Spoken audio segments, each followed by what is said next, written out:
youtuberkani qabri ayuu isku duugay si uu u soo arko cadaabul qabriga aakhiro yaalla.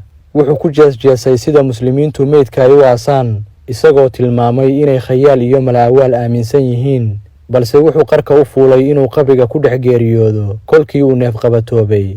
ninkan oo haysta diinta hinduuga ayaa qotay xabaal ama qabri, waxaana asxaabtiisu ay u diyaariyeen agabkii uu ku noolaan lahaa sida adeegyada korontada, biyaha, cuntada iyo ogsojiinka, kolkaasoo la siiyey isgaarsiin ay ku wada xiriiraan si uu u soo tebiyo xaqiiqooyinka ka jira qubuuraha. bacdamaa dadka haysta diinta hinduugu ay qabriga ka cabsadaan ama ka aaminsan yihiin meel inkaaran, taa beddelkeeda waxay gubaan meydadka marxuumiinta iyagoo dambaskooda webiga ku daadiya, taasoo ay u maleeyaan inuu ka helayo raaxo, nabadgelyo iyo naxariis. youtuberkan hindiga ayaa qabriga ku xirtay kaamarooyin duubaya wax kasta oo xabaasha iyo bannaankeeda ka dhacaya, waxa uuna ahaa mid aan feejignayn oo si maalaayacniya isaga ciyaaraya.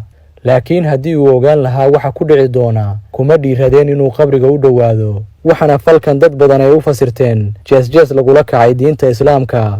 ninkan ayaa qorshihiisu ahaa inuu 24 saacadood ku jiro qabriga si uu u helo muuqaallo hadalhayn abuura, waxaana uu aaminsanaa inuu ruuxaan iyo waxyaalo kale oo la yaab leh kula soo kulmi doono. inkastoo 2 saac ee ugu horreysay ee uu qabriga ku jiray uu dareemayey farxad iyo deganaan, waxa uu bilaabatay waxuusan filayn, waxaana ku dhacday arrin mucjiso ah taasoo lagu tusay inuusan qabri dambe ku jeesjeesin.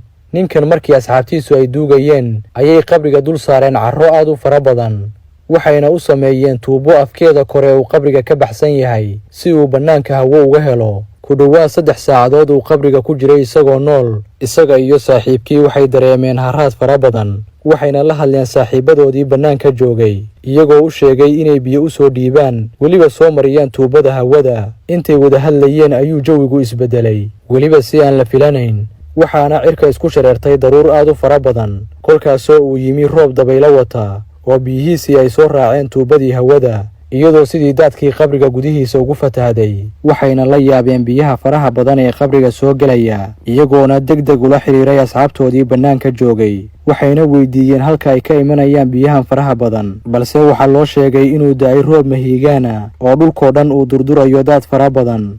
iyagoo cataabaya aadna u calaacalaya ayay dalbadeen in sida ugu dhaqsaha badan qabriga looga soo saaro, haddii kalena naftoodu ay halis gelayso.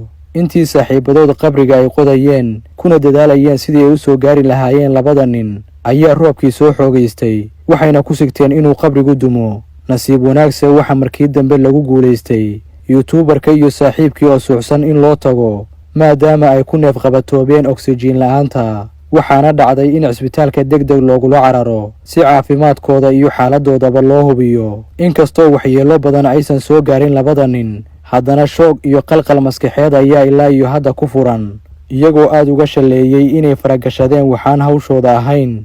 waxayna fariin digniina u direen cid kasta oo isku dayi lahayd inay arrintan oo kale sameeyaan, maadaama ay tahay halis muuqata oo noloshu ay khatar ku geli karto ama loo dhiman karo. sidanoo kale waxaa horay u sameeyey youtuberka caanka ee MrBeast, laakiin imkaaniyaadka uu haystay oo aad u wanaagsanaa darteed lama uusan kulmin wax khatara. haddana amuurtiisu waxaa la aaminsan yahay inay aad uga duwan tahay midda ninkan hindiga, maadaama ay la xiriirto caqiidada hinduuga iyo diinta islaamka.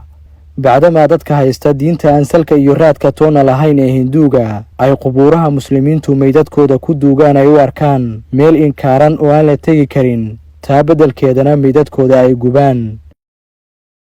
bishaaro mudanayaal iyo marwooyin, ma ku nooshahay waddamada qurbaha sida Kanada, Maraykanka, Yurub iyo Asia? shirkadda Forever Living waxay ku haysaa fursad ganacsi oo aad faqriga kaga bixi karto weliba adoo jooga gurigaaga ama goobtaada shaqada, taasoo aad ka faa'iidaysan karto kagana macaashi karto maal adduunyo aan xad lahayn. kol haddaad rabto dhaqaale dheeri ah ama doonayso inaad noloshaada wax ka beddesho, fadlan la xiriir manager Fawziya oo ah ganacsade guulaystay, heshayna abaalmarino sarreeya muddadii ay ka mid ahayd Forever Living. kalena xiriir WhatsApp number +1 20 64 58 36 25.